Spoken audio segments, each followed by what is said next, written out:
ఈరోజు మనం బాల్టిమోర్లో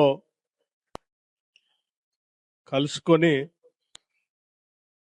పెద్ద ఎత్తున ఈ కార్యక్రమాన్ని ఏర్పాటు చేసుకొని చాలా సంతోషంగా సంబరాలు జరుపుకుంటూ ఉన్నాం.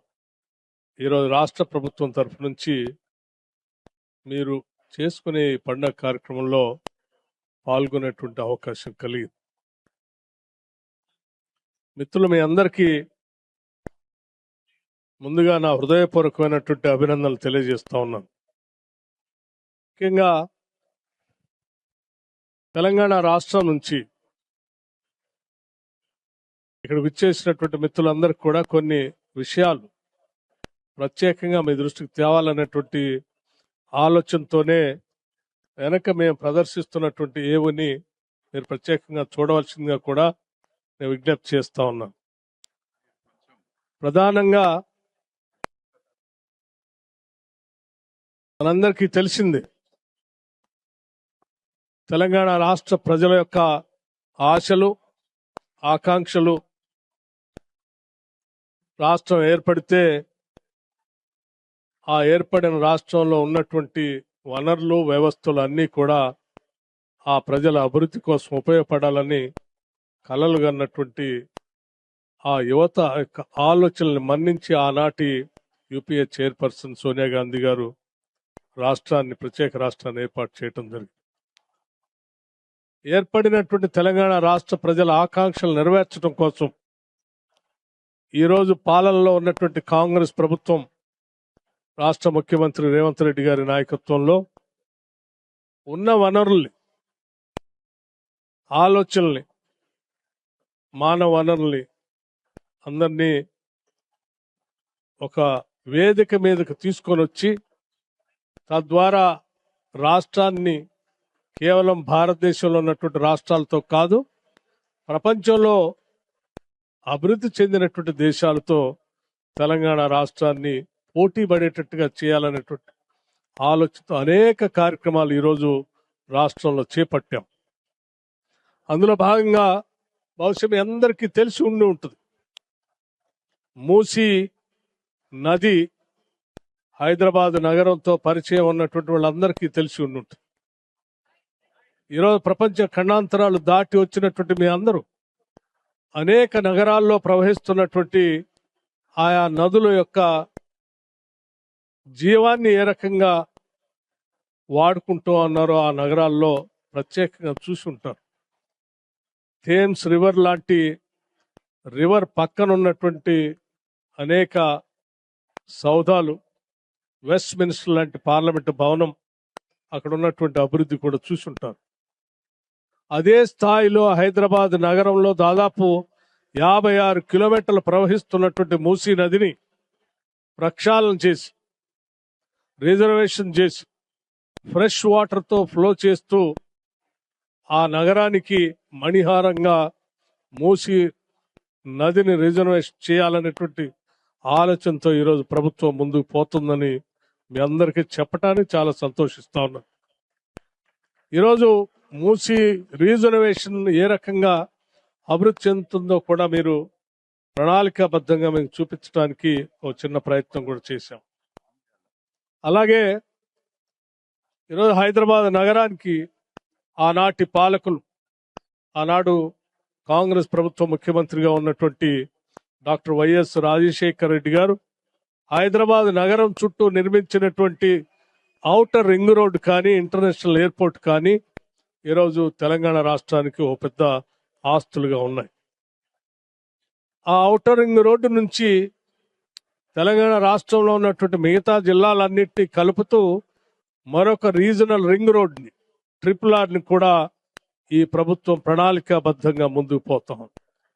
ఆ ట్రిపుల్ ఆర్ ఉన్నటువంటి రీజనల్ రింగ్ రోడ్ తో ఇప్పుడున్నటువంటి ఔటర్ రింగ్ రోడ్ని అనుసంధానం చేస్తూ 36 రేడియల్ రోడ్స్, 36 రేడియల్ రోడ్స్ ని ఈరోజు ప్లాన్ చేసి ముందుకు తీసుకొని పోతా ఉన్నాం. అట్లాగే హైదరాబాద్ నగరంలో ఉన్నటువంటి ప్రజలకి, తెలంగాణ రాష్ట్రానికి సంబంధం ఉన్నటువంటి వాళ్ళందరికీ తెలుసు, హైదరాబాద్, సికింద్రాబాద్, సైబరాబాద్ ఈరోజు మరో మహానగరాన్ని ఈరోజు హైదరాబాద్ ఆనుకుని ఒక ఫ్యూచర్ సిటీని నిర్మించబోతా ఉన్నాం. ఆ ఫ్యూచర్ సిటీ సంబంధించినటువంటి వీడియోని కూడా బ్రదర్స్ ఏవిని ఆన్ చేయవలసిందిగా నేను విజ్ఞప్తి చేస్తా ఉన్నా. అలాగే ఆ ఫ్యూచర్ సిటీతో పాటు మీ అందరికీ ఇక్కడికి వచ్చినటువంటి మిత్రులందరికీ నేను ప్రత్యేకంగా ఈ విషయాలు మీ అందరి దృష్టికి ఎందుకు తీసుకుని వస్తా ఉన్నానంటే, ప్రధానంగా ఏ రాష్ట్రమైనా అభివృద్ధి చెందాలంటే ఆ రాష్ట్రానికి ఉన్నటువంటి మానవ వనరులకు సంబంధించిన ఆ మానవ వనరులకి అందించాల్సిన విద్యా వ్యవస్థని బాగు చేసుకోవాలి. ఈరోజు ఆ విద్యా వ్యవస్థను బాగు చేయటం కోసం తెలంగాణ రాష్ట్రంలో young India integrated residential schools ని ఒక్కొక్క స్కూలు 25 ఎకరాల క్యాంపస్ లో దాదాపు 200 కోట్ల రూపాయలతో ఇంటర్నేషనల్ స్టాండర్డ్స్ లో 100 శాసనసభ నియోజకవర్గాల్లో 100 స్కూల్స్ ని ఎట్ ఏ టైం ఈరోజు శాంక్షన్ చేసి ఆ స్కూల్స్ అన్ని నిర్మాణం జరుగుతూ ఉన్నాయి. విద్యా విధానం ఆ విద్యతో అందించినటువంటి అనేక రకాలైనటువంటి సపోర్ట్ సిస్టంతోనే ఈరోజు వేలాదిగా ఆ పరిసర ప్రాంతాల్లో ఉన్నటువంటి ప్రజానీకం నుంచి పుట్టి వచ్చినటువంటి బిడ్డలు ఈరోజు చదువుకొని హైదరాబాద్ దాటి అమెరికా దాకా వచ్చి ఈరోజు ప్రపంచాన్ని కూడా శాసించే స్థాయికి ఎదిగారు. అలా శాసించే స్థాయికి భవిష్యత్తులో కూడా ఎదగటం కోసమే ఈనాటి తెలంగాణ రాష్ట్ర ప్రభుత్వం విద్య పైన ప్రత్యేకంగా దృష్టి సారించి ముందుకు పోతా ఉన్నాం. అట్లాగే హెల్త్, అట్లాగే ఇన్ఫ్రాస్ట్రక్చర్ పెద్ద ఎత్తున ఈరోజు మూసీ రిజర్వేషన్ కానీ, ఫ్యూచర్ సిటీ కానీ, రీజనల్ రింగ్ రోడ్ కానీ, అనేక క్లస్టర్స్ కానీ ఏర్పాటు చేసి ఈరోజు ప్రపంచవ్యాప్తంగా ఉన్నటువంటి పారిశ్రామికవేత్తలందరినీ కూడా ఆహ్వానిస్తా ఉన్నాం. అందులో ఈ మధ్యనే గ్లోబల్ సమ్మిట్ ఏర్పాటు చేసి ముందు పోతున్నటువంటి విషయం కూడా మీకు తెలుసు.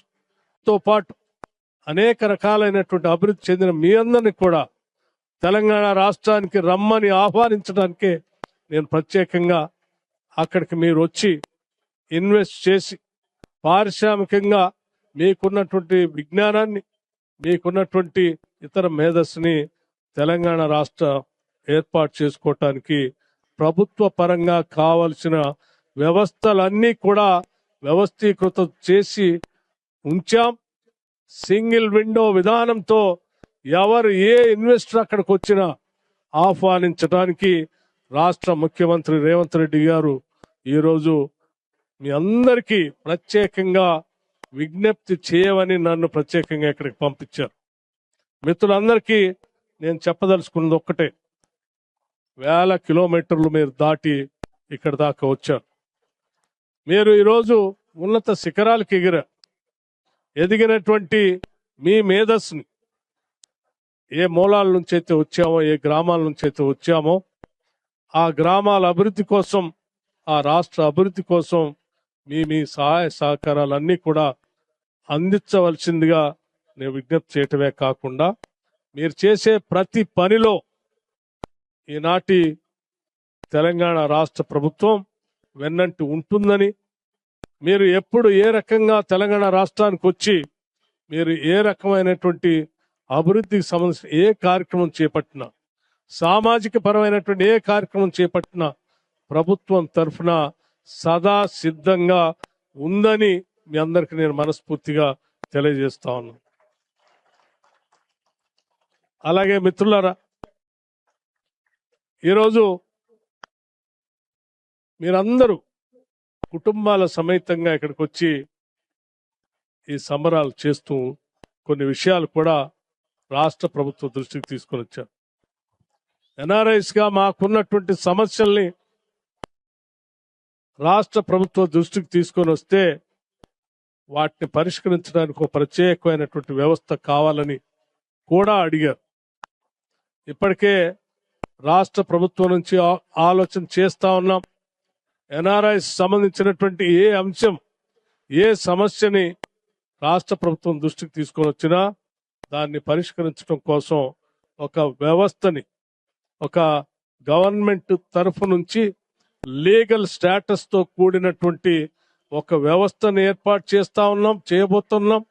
ఆ వ్యవస్థ దృష్టికి తీసుకొని వస్తే ప్రపంచంలో ఎక్కడ తెలంగాణ వాసులు ఉన్నా, ప్రపంచవ్యాప్తంగా తెలంగాణ వాసులు ఎక్కడ ఉన్నా వాళ్లకున్న సమస్య ఆ రాష్ట్రంలో ఉన్నటువంటి వాళ్ళ తల్లిదండ్రుల గురించి కానీ లేకపోతే వాళ్ళ సమస్యల గురించి కానీ ఆ సమస్యకి తీసుకొని వస్తే ఆ సమస్యను పరిష్కారం చేయటం కోసం కూడా రాష్ట్ర ప్రభుత్వం సిద్ధంగా ఉందని మరొకసారి మీ అందరికీ నా హృదయపూర్వకంగా మీ అందరికి తెలియజేస్తూ, అంతిమంగా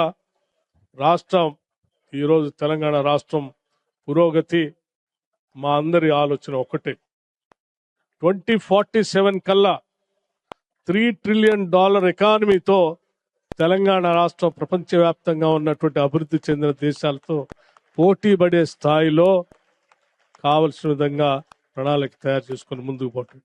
దానికోసం అక్కడి నుంచి వచ్చినటువంటి బిడ్డలంతా మీరందరూ కూడా సంతోషిస్తారని, గర్విస్తారని, ఆ పాలన అభివృద్ధిలో భాగస్వాములు అవుతారని, ప్రపంచవ్యాప్తంగా తెలంగాణను ముందుకు తీసుకొని పోవటం కోసం భాగస్వాములు కావాల్సిందిగా మీ అందరినీ రాష్ట్ర ప్రభుత్వం తరఫు నుంచి మరొక్కసారి నేను విజ్ఞప్తి చేస్తూ, ఈ కార్యక్రమంలో మా అందరినీ పిలిచి ఆహ్వానించి భాగస్వాములు కావటం కోసం అవకాశం ఇచ్చిన మీ అందరికి కూడా, ముఖ్యంగా ఆర్గనైజర్స్ కి హృదయపూర్వకమైనటువంటి ధన్యవాదాలు తెలియజేస్తూ ముగిస్తూ ఉన్నాను. అట్లాగే మిత్రుడు మా రామ్మోహన్ రెడ్డి గారు ఇవాళ తెలంగాణ రాష్ట్రంలో అంటే భారతదేశంలో కూడా SIR special intensive revision voters list నడుస్తాం. తెలంగాణ రాష్ట్రంలో ఉన్నటువంటి పౌరులు ప్రపంచంలో ఏ నలుమూలలో ఉన్నా ఆన్లైన్లో కూడా వెబ్సైట్ ఉంది. ఆన్లైన్లో కూడా మీ ఓట్ని రిజిస్టర్ చేసుకునే విధమైనటువంటి ప్రక్రియని ఏర్పాటు చేశారు. చేసుకోవాల్సిందిగా కూడా మీ అందరికి విజ్ఞప్తి చేస్తూ మరొకసారి ధన్యవాదాలు తెలియజేస్తూ ముగిస్తా ఉన్నాను. నమస్కారం. జై హింద్, జై తెలంగాణ. నమస్కారం.